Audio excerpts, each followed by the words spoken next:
Hello everyone. Good morning to one and all. This is Akash. Welcome to you all the channel Study with Akash. तो students आज हम लोग जो चर्चा करेंगे ग्रामर पोर्शन का that is very important chapter which is voice. तो आज अगर हम इस वॉइस के बारे में बात करेंगे तो वॉइस का मतलब होता है वाच्य। आज स्टूडेंट्स हम लोग वॉइस जो पढ़ने जा रहे हैं उसे अलग प्रकार से पढ़ेंगे, है ना। जैसे देखो वॉइस क्या है, तो इट इज डायथेसिस। वॉइस क्या है, तो वॉइस इज अ डायथेसिस। अगर हम इस डायथेसिस के बारे में बात करेंगे, मुझे पता आपको कंफ्यूजन है कि आखिर डायथेसिस क्या है। तो जब हम इस डाई की बात करें तो डाई का मतलब होता है दो और थेसिस का मतलब होता है स्टेटमेंट। तो स्टूडेंट्स क्या हम इस स्टेटमेंट को सेंटेंस कह सकते हैं? तो हाँ बिल्कुल कह सकते हैं, इसमें कोई दिक्कत नहीं है। और अगर हम इस सेंटेंस की बात करें तो इस सेंटेंस को हम दो कैटेगरीज में रख सकते हैं और रखते हैं। इसमें से पहला कैटेगरीज है कि sentence that has a complete meaning. पहला कैटेगरीज क्या है, तो that has a complete meaning.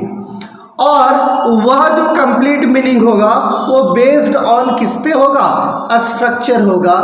किस पे बेस्ड होगा, स्ट्रक्चर पे। जैसे देखो डाई मीन्स दो, थेसिस मीन्स स्टेटमेंट। स्टेटमेंट को हम लोग क्या कह सकते हैं, सेंटेंस कह सकते हैं। और उस सेंटेंस को दो कैटेगरीज में रख सकते हैं। पहला कंप्लीट मीनिंग, और वो कंप्लीट मीनिंग जो होगा वो किस के आधार पर होगा, तो स्ट्रक्चर के आधार पर होगा।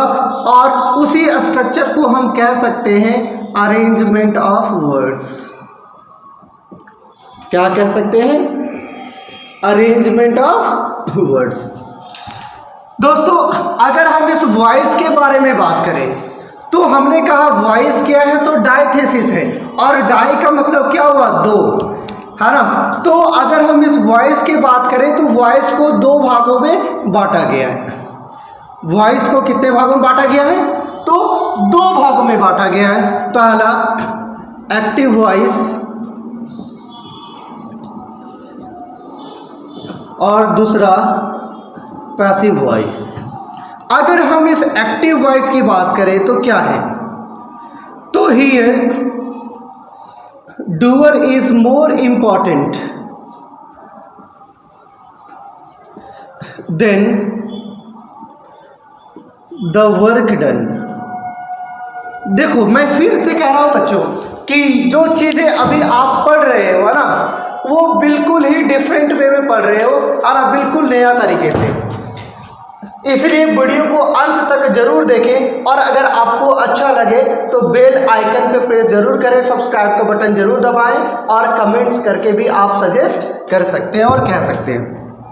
तो यहाँ क्या बच्चों कि when the doer is more important than the work done, कि यहाँ पे क्या है, डूअर मीन्स करने वाला। जैसे गो मीन्स जाना, उसमें ई आर जोड़ देंगे तो गोवर मीन्स जाने वाला। लाइक प्ले मीन्स खेलना, ई आर जोड़ दिए तो प्लेयर मीन्स खेलने वाला। उसी तरह डू मीन्स करना एंड ई आर जोड़ दिए तो डूअर मीन्स करने वाला। तो जब काम करने वाला ज्यादा इंपॉर्टेंट हो किससे, जो काम हो रहा है उससे, तो उसे हम क्या कहेंगे, एक्टिव वॉइस सेंटेंस कहेंगे। अगर हम इस इंपॉर्टेंट की बात करें तो हम इसे एक एग्जांपल से समझ सकते हैं। जैसे मैंने पूछा आपसे कि आपका बेस्ट फ्रेंड कौन है, तो आपने कहा कि Rahul is my best friend. देखो आपके बहुत सारे फ्रेंड्स होंगे बट मैंने कहा आपका सबसे अच्छा दोस्त कौन है, तो आपने किसका नाम लिया, राहुल का, है ना। तो वही कह रहा है कि जो ज्यादा इंपॉर्टेंट, जो सबसे अच्छा दोस्त है आपका, उसका नाम सबसे पहले लिए। उसी तरह से जो ज्यादा इंपॉर्टेंट है उसको हम लोग पहले लिखेंगे। इसी को हम लोग कहते हैं एक्टिव वॉइस। जैसे राम स्पीक्स इंग्लिश, राम अंग्रेजी बोलता है। तो जो बोलने का काम किसने किया? राम। तो यहाँ पे ये ज़्यादा इंपॉर्टेंट है, इसलिए इसे हम लोग कहेंगे एक्टिव वॉइस सेंटेंस।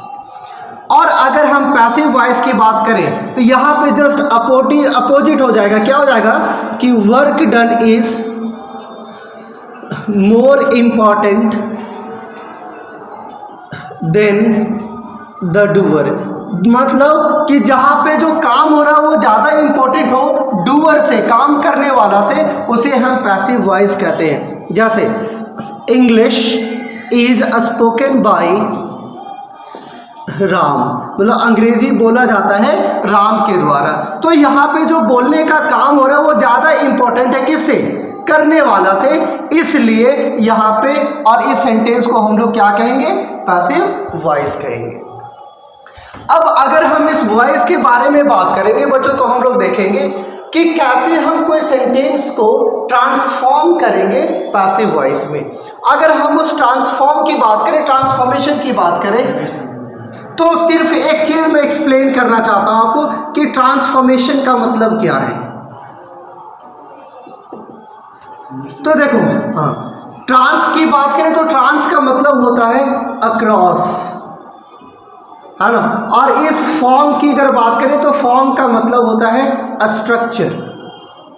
और जिस वर्ड में एसन जुड़ जाता है उसे हम लोग हमेशा नाउन मानते हैं, है ना। तो अक्रॉस का मतलब कि इस पार और उस पार, है ना। मतलब कैसे हम एक्टिव वॉइस सेंटेंस को पैसिव में चेंज करेंगे बेस्ड ऑन स्ट्रक्चर, उस चीज को हम लोग देखेंगे। क्योंकि पता है कि जब चाहे वो एक्टिव वॉइस की बात करें या तो पैसिव वॉइस की बात करें, आइडेंटिफिकेशंस आर सेम। जो आइडेंटिफिकेशन होता है वह सेम होता है, पर